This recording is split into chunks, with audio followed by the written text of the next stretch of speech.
In Japanese lore, if you made 1,000 cranes, you would be granted a wish. Often, this wish was for long life and recovery from illness. In the modern age, the Japanese also associate 1,000 cranes with the recovery from radiation poisoning at Hiroshima and Nagasaki. The 1,000 cranes we make for March 11th represent our best wishes for the recovery of Fukushima, its adults and children, its lands and seas, and for all of Japan.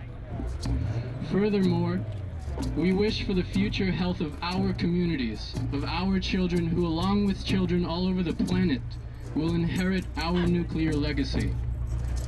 We look forward to working together for a safer and healthier world. Thank you.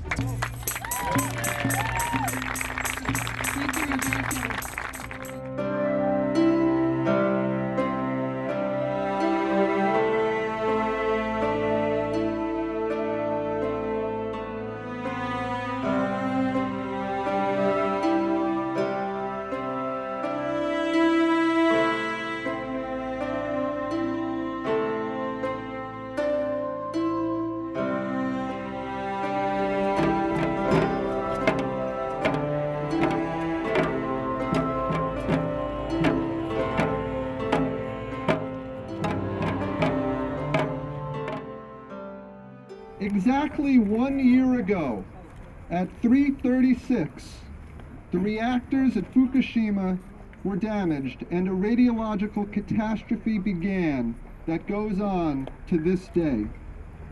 Today we join with those in New York City and people around the world in observing a minute of silence in honor of the thousands who lost their lives, and with the country of Japan as it moves towards a nuclear-free future.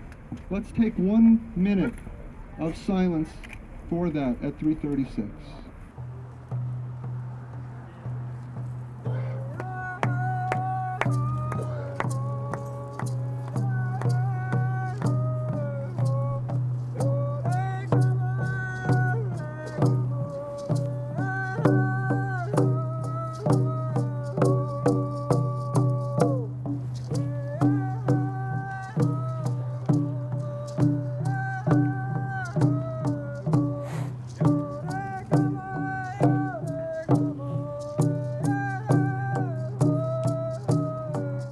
被爆線量の総計がこの通算100ミリシーベルトに達してしまった労働者はどうなるでしょうか。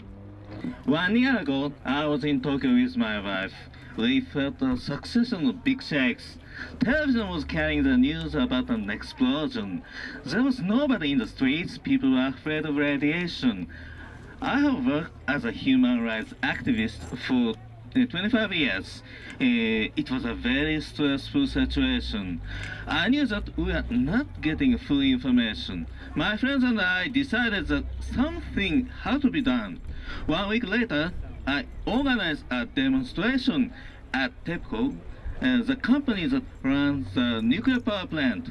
10 days after that, I hurried to the radiation-stricken area to support the residents.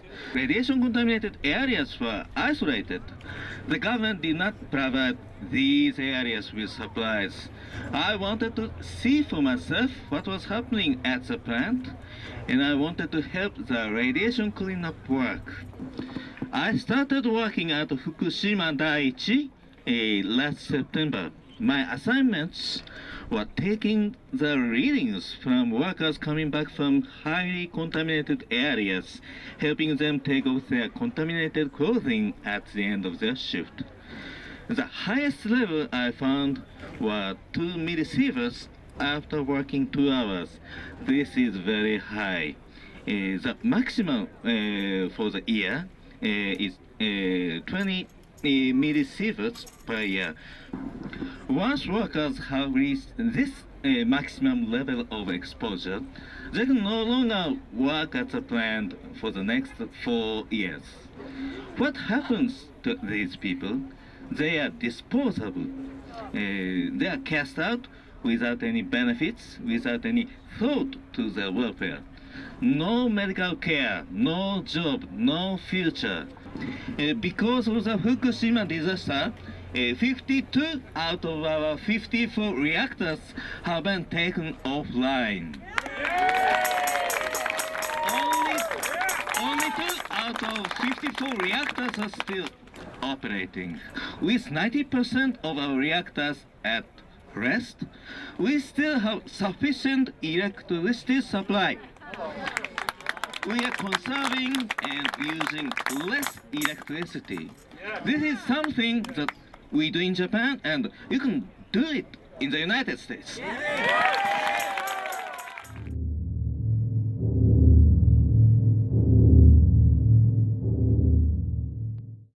We do not need Indian Point, and keeping it open it's immoral.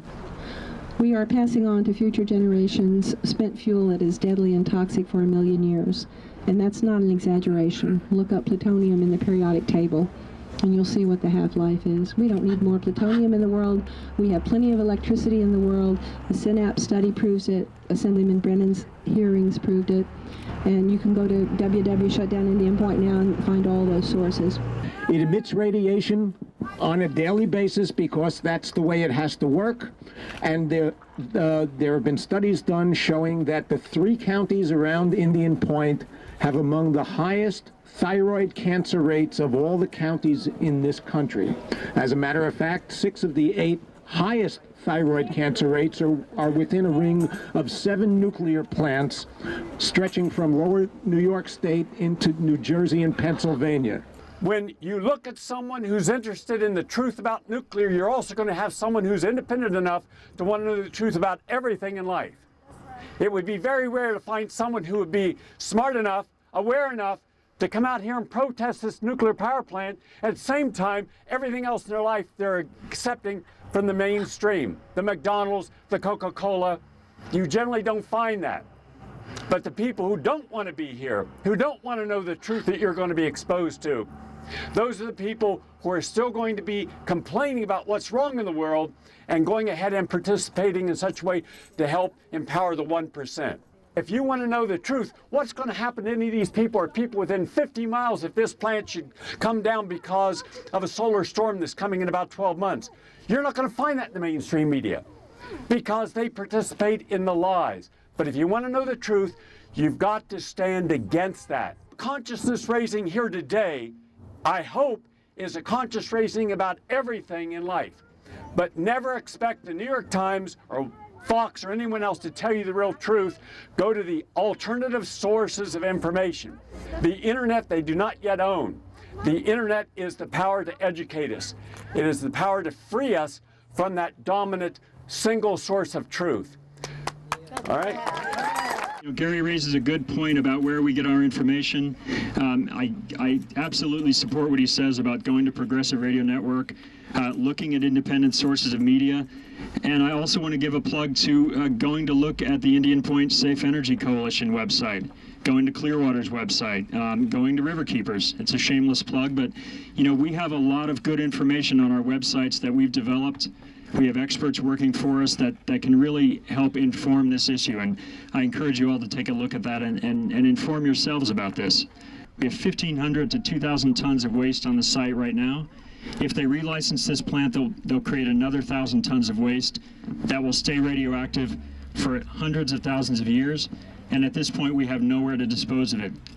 So when you look at Indian Point, you're not only looking at a present danger of a nuclear meltdown, you're looking at a nuclear waste dump, a hazardous waste dump on the banks of the Hudson River in this beautiful Hudson Valley, and that's something we have to stop.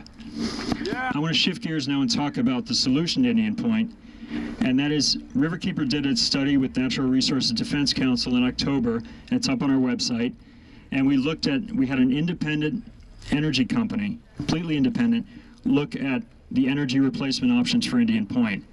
And we've done studies before, but the energy issue gets outdated over time. But in October 2011 we did this, and the study is very clear. There are a wide range of alternatives to replacing Indian Point's power. We can do it in time. If the plant closes in 2015 or before, we have at least 8 to 10 years to implement these changes, and we can do it affordably. You know, you'll hear Entergy talking about people's costs skyrocketing and their electric bills tripling. Based on our experts' estimates, $1 to $5 a month for most New York City ratepayers. That's what it would cost to close Indian Point. We have now a $900,000 grant from NYSERDA, the New York State Energy Research and Development Authority, to, in 6 months, develop a plan to transition to a green energy economy. And we can do this.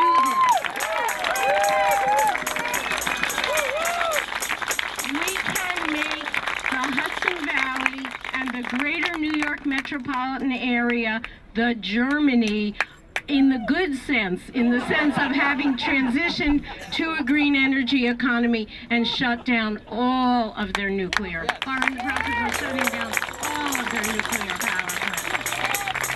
We are about to win definitively for a couple of reasons. First of all, after all these years, wind, solar, tidal, geothermal, oceanothermal, the thing I call solar-topian energy is now cheaper than nuclear power can ever hope to be.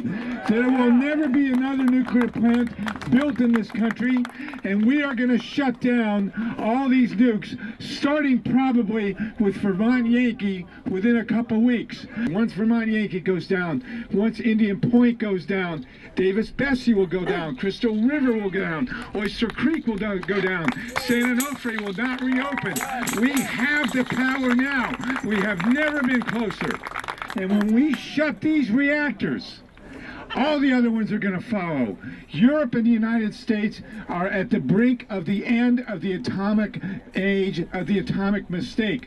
The peaceful atom is the most expensive technological failure in human history. Close Indian Point now! Close Indian Point now! Close Indian Point now! Close Indian Point!